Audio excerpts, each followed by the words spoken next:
olaba ffe tetunoonya abayimbi. We are not looking for artists. Abayimbi be batunoonya. Omuyimbi bw'ajja nga tasobola kugondera amateeka ga label biba biganye. We had issues with Bruno K. Saagala byogerako kuba biri mu mateeka.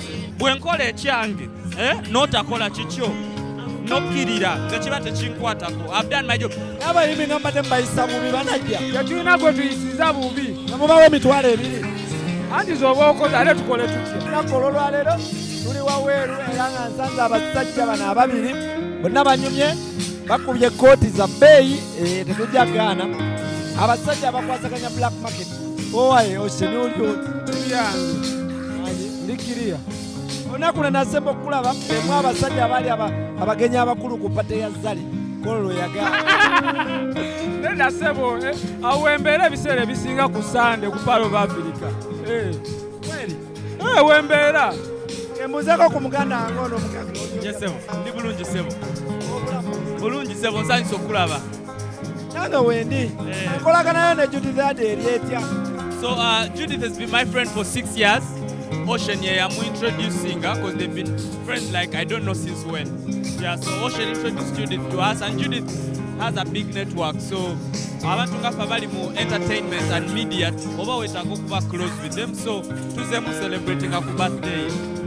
Okay. Twogere ku signings zemukola ez'abayimbi mu Black Market. Olugambo luvuvungana bagamba nti musayininga abayimbi bangi naye ate abamu temubakolako oba temubapushinga okeza nga Felista ya superstar. Omwana yali tanaba kujja mu Black Market ng'ekintu akikuba naye kati ennaku zino yaseerera. Record label eri different from the management. Tegeera.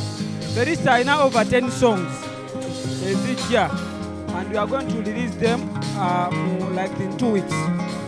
Tegeera. So record label sifa abasalawo ebyokukola ki ebyokufulumya. Tulina office e California yesalawo etuula naffe ne tutuula ne tusalawo kiki tugenda okufulumya kiki tutagenda kufulumya. Si buli luyimba nti olugenda ba lulungi. Oyinza okukola oluyimba ne tutakkiriziganya nabo nga komiti. Omwana mwamusayininga bbanga ki okumuyambako. Ebyo omukulu oyo yajja obikugamba yakola ku bya contract. Tata omwana Felista da superstar mwamusayininga bbanga ki ng'ali mu likodileko ya. Felista, I think it's coming to a year now, like 8 months. Like 8 months, yeah. Mwamusayininga ki kuba tulaba omwana takyakola music. Tuli ate yali superstar nga mu bato y'omu ku boogerwako ne kasayajja mu Black Market ekintu ne kigwa. So what is happening with Felista is that actually happening on Felista right now is that first of all ayina ekyokusoma kimutaataaganya and school is number 1. Mbajja agende kusomera ayina ennyimba ezikyali mu studio tebannazimala. She has released so far like 3 or 4 songs naffe naye ennyimba endala ziri mu studio. Ngera mumba nsobola record label tesayininga mwaka gumu kubanga omwaka ogusooka oba ostrategizinga. Felista akula. Ogwasooka baali bamutwalanga mwana muto bikiba muwala atandise okula omulaba nga akuze. So abantu she has to adjust okudda mu mainstream okuyimba music abantu gwe baagala singa biri mu baby nedda kati muntu mukulu. So she's transitioning. Eyo time nayo boyino giwamu time. Yes. Kati kireetera abayimbi okuba nti badduka mu Black Market. No. Bagamba boyina kukwata music waabwe. Olaba ffe tetunoonya abayimbi. We are not looking for artists. Abayimbi be batunoonya era ne saa zino bwe ngaba ennamba yange ku TV oyinza okulaba amasimu agayiika. Tetunoonya abayimbi. So omuyimbi bw'ajja nga tasobola kugondera amateeka ga label biba biganye. A label is different. A label is like sim management. Label is a business. At a business there are terms and conditions, there are principles. So if you don't follow those principles, structure batogenda sobola gikolamu. Yeah, you know about discipline. Look at the biggest acts on the continent. Look at Diamond Platinum. He's signed to Warner Brothers and Wasafi. Agoberera ereno album ya so say no. Ya because ya Warner Brothers. Na mateka kunaga Warner Brothers, not even Wasafi. Or watch together. So buli omu abane emitendera provided it's a professional organization. But Black Market yali erina abayimbi bangi abenjawulo ate abanene. Abayimbi nga olaba Angela Katatumba, Manina Rose, Bruno K. Neabasinga bagenda bavayo kati mwasigaza Angela Katatumba na Daddy Andre. Kwamba mbeta. No, we still have all our artists. No, we still have all our artists. That is a partnership. Obo chiraba tubetaga batwetaga. because kyebakola tetusobola kikola. I cannot sing as Shadrach. Naye nange kyenkola bayinza obutasobola kikola because I'm a music business strategist. Oba okitegeera. They could not have the time to do that. Andre abeera mu studio ata strategizing eno. So kakati naffe tufuna emirimu. So this is what I'm saying.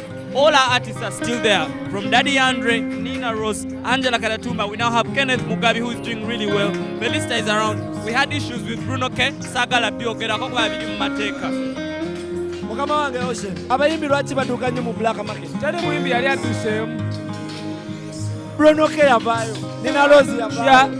Nina Rose taliyo twatoka lirimba lupya kifu. Mwali mu mukwasaganya. Mwali mu managing. Wulira. Omukulu buli lwekumiitinga ffe tuli record label. Nina Rose mwali mu record label ate alina management.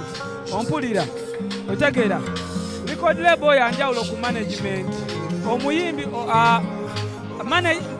mu management manager we yakwata shows ffe tucollectinga mu shows tucollectinga online yeka.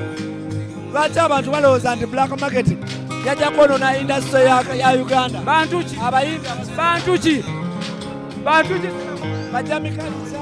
No, so what? Makona, bino byoyogera, I think bigambo byonga gwe, bino bigambo byekwenga media, not people. Because what happens is, if I have a deal with you and I fulfill what I'm supposed to fulfill, or what together, ku contract, or my contract kyetegeeza, ogenda kola kino ngenda kola kino. Bwe nkola ekyange, n'otakola kikyo, nokkirira nga kiba tekinkwatako. I've done my job. I'm a professional thing. Kankuwulire, ne kye ndikola no interview, si kye kiraga amaanyi gange. Ekiraga amaanyi gange y'omwana w'abandi. Wulira ekiraga amaanyi gange omwana w'abandi. Andere sikikukweka follow kikole Nina Rose Billboard kipande tonerabira Angela Katatumba David Lutalo Shakira ebyo bikola abayimbi. But njagala tugende mpola. But abayimbi bakama nti muba ssente zaabwe mubakozesa nate tebafunamu. No. So what happens is ate ebintu bigenda kugwawo bibadde mu lockdown. Kubanga lockdown abayimbi badde tebakola. So what they were looking at were the streams. People Black Market bibadde mu lockdown. No. The complaints. Kubanga first of all bwokola business onotegera accounting. Bwoba toyina accountant kiba kigenda kukola bubi. So abayimbi abasinga tebalina ba accountants. Ne bwoba ne accountant, they will send you a report. Your accountant is supposed to understand your report. That's why there's a person like Andre asks for his report, ne bagimuwa ne lawyer we, ne accountant ne batunulira ne bagamba wano we tuli kale. Now Nina Rose got management. Derek can have a report, not Nina. Derek comes, ne muwa report, tetukola accounting, n'akitegeera. Ego muyimbi bwa Kenneth Mugabi alina Bule understands they have an accountant, they have a lawyer. Twagala nnyo kolagana n'abayimbi abali organized. Bw'oba olina lawyer, manager, accountant, period, oba ogenda kola naffe. Naye aba complaining nga ebyo tebabiyina. Ate bagamba nti ne mbakulira ekyemisana nakyo mu kibala sente zigenda okujja nga balina emitwalo ebiri. Anti record label is a business. Every business, bw'oba wasoma economics, an investor has to get a return on investment. Bwe mba ntaddemu emitwalo 10 mu makona ne bwe kugirako 15,000 mba nkoze. Naye ate siteekamu 10 ne nfuna 7. That's not a business. Owekitiibwa nga nkuta. Sebo. Nebale kupulopingisa kivulu ky'omukyala. Wanje? Nebale kola ki? Black Market enaategekayoko ku kivulu. Kijja nga mu mwezi gw'omunaana. Black Market live kigenda beera kyamaanyi ojja kiwulira. N'abayimbi nga mbadde mbayisa bubi banajja. Tetulina gwe tuyisiza bubi. Nga mubawo emitwalo ebiri. Anti z'oba okoze ate tukole tutya. Z'oba okoze. Tukoze otakoze. 16. Makona, Black Market is not Shadrach or Ocean. Black Market is a big organization. Office otera okujjamu ne studio. Tulina abakozi 100. Family zaabwe zonna badifendinga ku musaala gwe tuwa abakozi abo. Nange family yange n'abayimbi be tulina family zaabwe zidipendinga ku sente ze tusasula abantu abo.